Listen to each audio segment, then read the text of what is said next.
¿Qué tal? Soy José Ignacio y estamos con Diálogos Inconfortables 2022. Estoy seguro que el diálogo de hoy les encantará. Hoy tenemos a un destacadísimo ejecutivo internacional, Mariano Martín. Mariano comenzó su carrera en España y llegó a ser el presidente mundial de ventas de Procter y Gamble.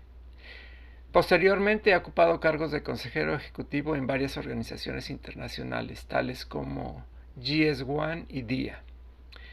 Sin lugar a dudas, tres razones que caracterizan la templanza y fortaleza de Mariano son las siguientes. Tiene una excepcional visión para analizar las probabilidades y las tendencias del futuro. Tiene una excepcional tenacidad para unir los extremos aún más divergentes y ponerlos en un plan integral.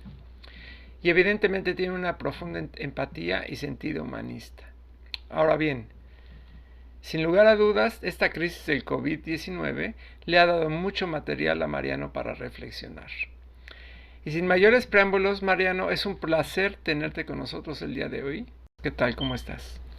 Muy bien, José Ignacio, encantado de estar contigo y muchas gracias por esa magnífica introducción que me has hecho. Mariano, yo recuerdo que cuando comenzamos a vivir este mundo inesperado del COVID, tú lanzaste entre tu comunidad de contactos preguntas muy interesantes. Decías, bueno, ¿qué creen que va a pasar? ¿Podría decir que aprendiste en ese esfuerzo? Bueno, sí, aprendí mucho porque hubo mucha participación. Muchas gracias por haber participado. La gente en ese momento estaba llena de incertidumbre, desconfianza. Era el momento del confinamiento estricto. Mira, yo te diría que esta crisis ha sido muy diferente. ¿Qué es lo que yo veo de características de liderazgo necesarias para una crisis como esta? Yo te lo resumiría en cuatro características del liderazgo.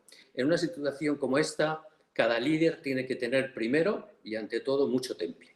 Tiene que saber parar, analizar, tener la cabeza fría, ¿no? y saber decir, bueno, pues tomármelo con calma. No es que no voy a estar preocupado, lógicamente voy a estar preocupado por toda la incertidumbre que conlleva. Segundo, y quizá ahí sí se han visto una serie de cambios de liderazgo, que lo que yo llamo cercanía. O sea, primero temple, luego cercanía. Es lógico que en una situación como esta tú sientas que necesitas ese calor humano. Tú estás mirando al líder y lo que quieres ver es que se preocupa por ti. Tu vida cambia y en ese cambio de la vida lo que tú quieres ver un liderazgo más humano, más cercano, que muestre esa preocupación por cómo te sientes, ¿no? Es un liderazgo un poco diferente. Y yo creo que en ese sentido el liderazgo sí está evolucionando a ser más humano, ¿no? Luego yo te diría que la tercera cosa es foco. O sea, primero temple, después cercanía, y en esa cercanía tener el corazón caliente y con la cabeza fría anterior, y tener foco. Te han llegado miles de informaciones, estás bombardeado todos los días por una serie de problemas muy acuciantes, y lo importante es decir, bueno, voy a mantener mi estrategia a largo plazo, si es eso lo que decides, pero al mismo tiempo me tengo que enfocar en resolver una serie de problemas que son acuciantes, que son urgentes y que son ahora, y lo tengo que resolver ahora. Y dentro de eso, pues ver qué cambios en la organización, cómo es el modelo organizativo, cómo vas a trabajar con efectividad desde ese momento con la organización, cómo vas a resolver los problemas de cadena de suministro, los problemas financieros, enfocarte en una serie de cosas que son vitales en ese momento.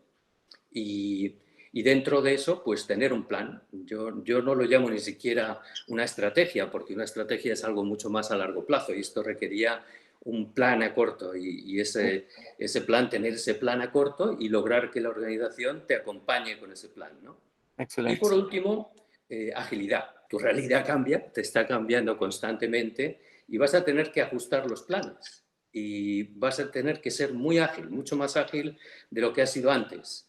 Entonces, tienes que ir viendo cómo van las cosas, cómo responde la organización, cómo están respondiendo los resultados de negocio, y ser muy ágil en aplicar esos cambios. Entonces, yo te diría que esas cuatro características de liderazgo, el temple, la cercanía, el foco y la agilidad, es en lo que, por lo menos a corto plazo, un buen líder tiene que haber cambiado, ¿no? Me encanta ese resumen y hace mucho sentido lo que dices. Oye, Mariano, otro tema.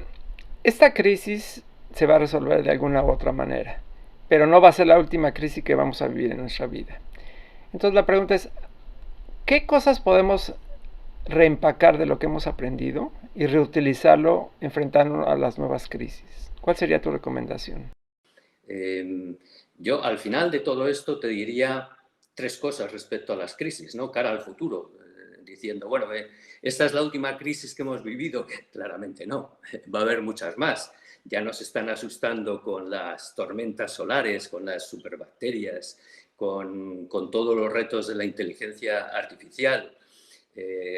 Nos vamos a encontrar con muchos más retos. ¿Qué te diría yo? Tres cosas. Una, las crisis pasan. Es decir, que cuando te enfrentas a una crisis lo tienes que tener muy claro que no es para siempre. La crisis va a tener un límite y entonces tienes que actuar de esa manera respecto pensando que va a pasar. Todas pasan.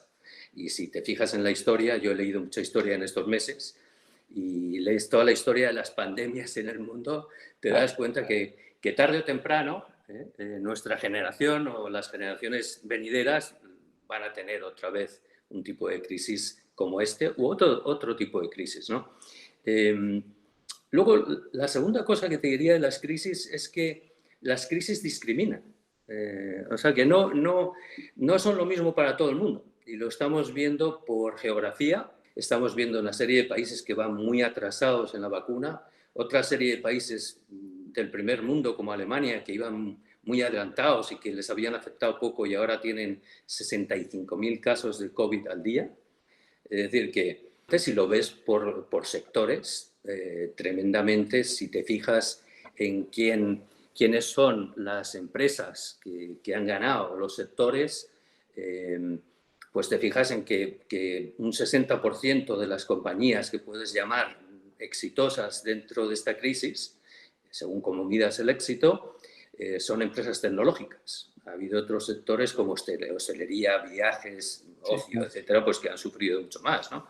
Y si te fijas por geografía el 80% de las compañías, la sede del 80% de las compañías que han tenido éxito, que están saliendo ya, que no van a salir en el 23, que ya están saliendo en el 21, están en países como Estados Unidos y China.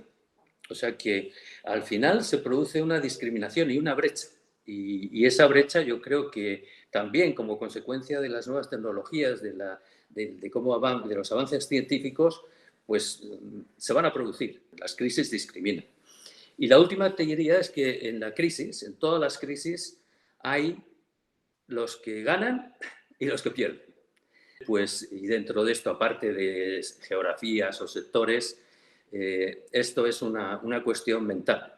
Mariano, ha sido un placer dialogar contigo. Muchísimas gracias por tu tiempo. Y para las personas que nos están escuchando, si llegaran a tener cualquier pregunta a Mariano o a mí, no lo duden, pongan aquí en YouTube y en LinkedIn un comentario y nosotros regresaremos con ustedes.